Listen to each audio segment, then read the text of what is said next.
नमस्कार, मी डॉक्टर अमृता देशमुख. माझ्या स्वास्थ्य या होमिओपॅथिक यूट्यूब चॅनलमध्ये पुन्हा एकदा आपणा सर्वांचं मी अगदी मनापासून स्वागत करीत आहे. आजच्या माझ्या व्हिडिओचा विषय आहे होमिओपॅथिक फर्स्ट एड किट. म्हणजे अशी होमिओपॅथिक औषध ज्यामध्ये असणं अत्यंत आवश्यक आहे, जेणेकरून प्राथमिक उपचारासाठी औषध अतिशय उपयुक्त ठरतील. तर तुम्ही आहात, व्हिडिओ अतिशय महत्त्वाचा आहे, नक्की शेवटपर्यंत बघा. फर्स्ट जो सेक्शन येतो होमिओपॅथिक औषधांमध्ये तो आहे इंजुरीचा सेक्शन.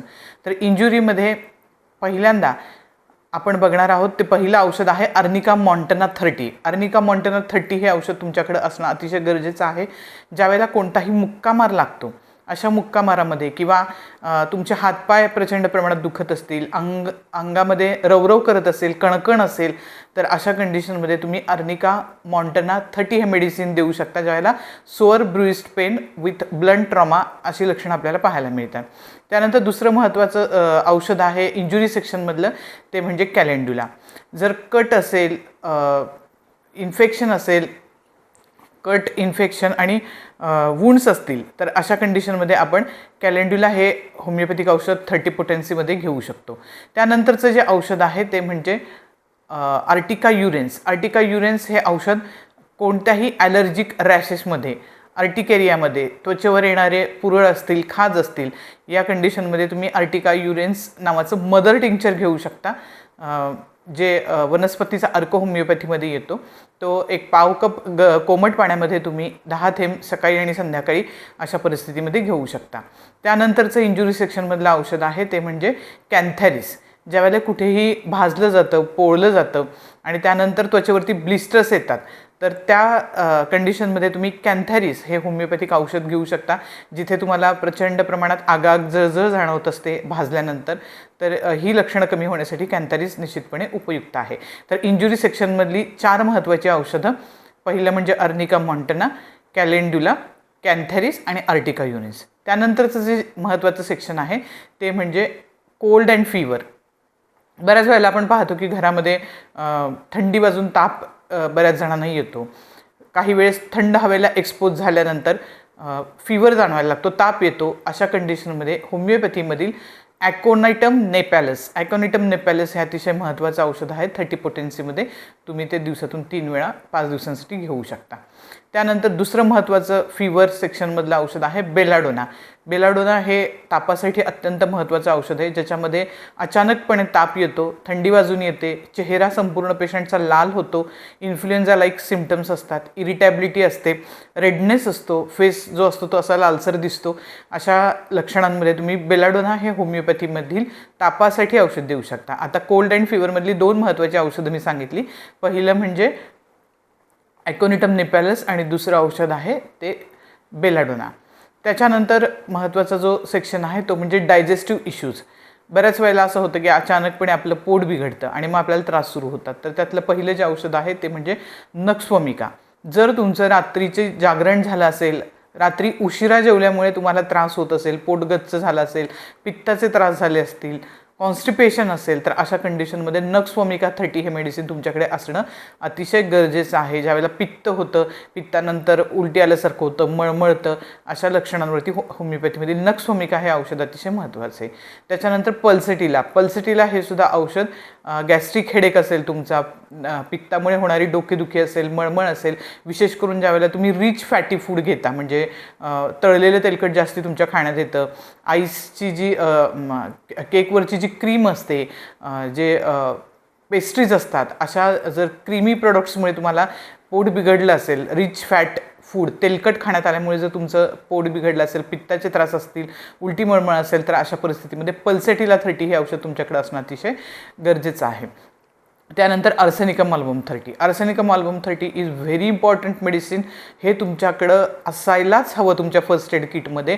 ज्यावेळेला तुमच्या खाण्यामध्ये बाहेरच्या गोष्टी येतात, पोटामध्ये इन्फेक्शन होतं, फूड पॉयझनिंग होतं आणि अशामुळे सतत वॉटरी डायरिया होणं, जुलाब होणं, त्यानंतर पोट दुखणं, पोटामध्ये कळ येणं, उलटी मळमळ होणं, अशी जर लक्षणं तुम्हाला जाणवली, तर अशा परिस्थितीमध्ये तुम्ही आर्सेनिक अल्बम 30 दिवसातून 3 वेळा 5 दिवसांकरिता घेऊ शकता. हे झालं डायजेस्टिव्ह इश्यूजच्या बाबतीतले मेडिसिन. त्यानंतरचं महत्त्वाचं जे आहे ते स्प्रेन आणि क्रॅम्प्स म्हणजे बऱ्याच वेळा आपण पाहतो की आपलं बरंच काम होतं दिवसभरामध्ये आणि मग आपलं अंग दुखायला लागतं, हाडं दुखायला लागतात, सगळे मसल्स दुखायला लागतात, पेन्स जाणवतात सगळ्या अंगामध्ये. तर मसल पेन, मायल्जिया किंवा बोन पेन्स असतील तर अशा कंडिशनमध्ये, त्याचबरोबर अचानक आपला पाय मुरघळला जातो, आखड बसते, मान आखडते, पाठ आखडते, कंबर आखडते, तर अशा परिस्थितीमध्ये ज्यावेळेला आपल्याला स्पाझम बसतो, स्प्रेन बसतो, त्यावेळेला होमिओपॅथीमधील सगळ्यात उत्तम औषध रस्टॉक्स 200. रस्टॉक्स 200 हे तुमच्याकडे असायलाच हवं. ज्यावेळेला तुम्हाला अचानक असे क्रॅम्प्स किंवा स्पाझम्स येतात त्यावेळेला ते घेतलं जातं. त्याच्यानंतर त्यातलंच सेक्शनमधलं औषध आहे मॅकफॉस. मॅकफॉससुद्धा अतिशय उत्तम पेन किलर म्हणून काम करतं.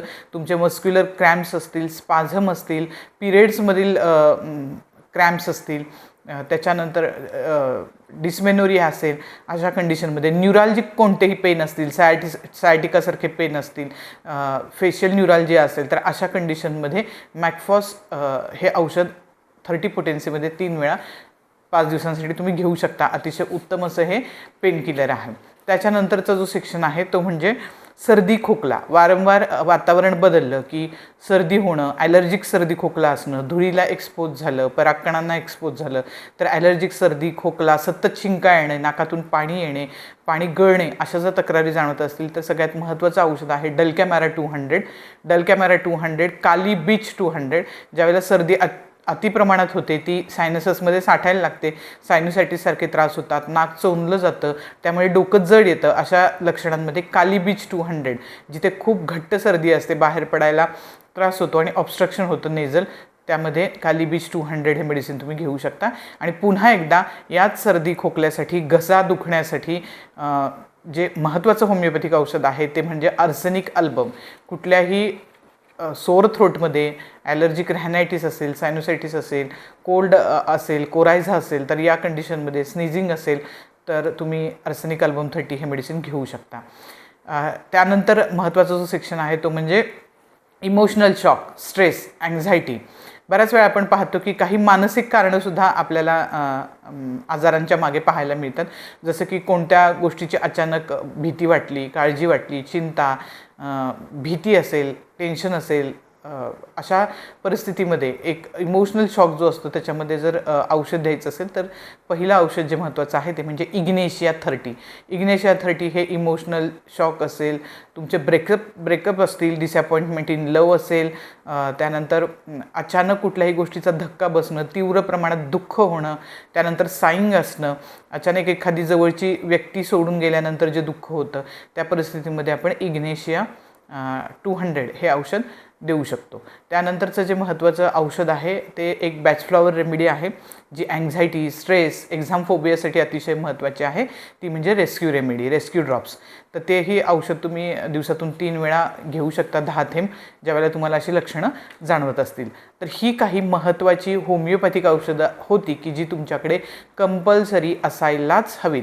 त्या औषधांची लिस्ट मी खाली डिस्क्रिप्शनमध्ये देत आहे, तुम्हाला जर पाहिजे असेल तर तिथे जाऊन चेक करा. तर आजचा व्हिडिओ तुम्हाला कसा वाटला? होमिओपॅथिक फर्स्ट एड किट तुमच्याकडे असणं अतिशय गरजेचं आहे, कारण होमिओपॅथिक औषधं ही सुरक्षित आहेत. ज्यावेळेला तुम्हाला आत्ता सांगितलेल्या लक्षणांप्रमाणे लक्षण जाणवत असेल तर ती औषधं तुम्ही घेऊ शकता. जवळच्या होमिओपॅथिक डॉक्टरांचा सल्ला घेऊ शकता. तुम्हाला जर माझ्या मदतीची गरज असेल तर तुम्ही केव्हाही मला कॉल करून अपॉइंटमेंट घेऊ शकता. होमिओपॅथिक औषधं सुरक्षित असतात, कोणतेही दुष्परिणाम त्याचे पाहायला मिळत नाहीत आणि खूप लवकर होमिओपॅथिक औषधांनी ॲक्यूट केसेसमध्ये खूप चांगल्या पद्धतीने फरक पडतो. त्यामुळे हा गैरसमज आहे की होमिओपॅथिक औषधांना ॲक्ट होण्यासाठी वेळ लागतो. तर ज्या कालावधीचा तुमचा आजार आहे त्याच वेळामध्ये पटकन फरक पडण्याचं काम ॲक्यूट केसेसमध्ये होमिओपॅथीकडून निश्चितपणे केलं जातं. हे माझ्या प्रॅक्टिसमधल्या अनुभवानुसार मी तुम्हाला सांगत आहे. तर आजचा व्हिडिओ तुम्हाला कसा वाटला? व्हिडिओ जर आवडला असेल तर नक्की माझ्या व्हिडिओला लाईक करा, इतर गरजूंसोबत शेअर करा, कमेंट करून सांगा व्हिडिओ कसा वाटला. त्याचबरोबर माझ्या चॅनलवर जर तुम्ही नवीन असाल तर प्लीज माझ्या चॅनलला सबस्क्राईब करा. भेटूयात पुढच्या व्हिडिओमध्ये. तोपर्यंत धन्यवाद.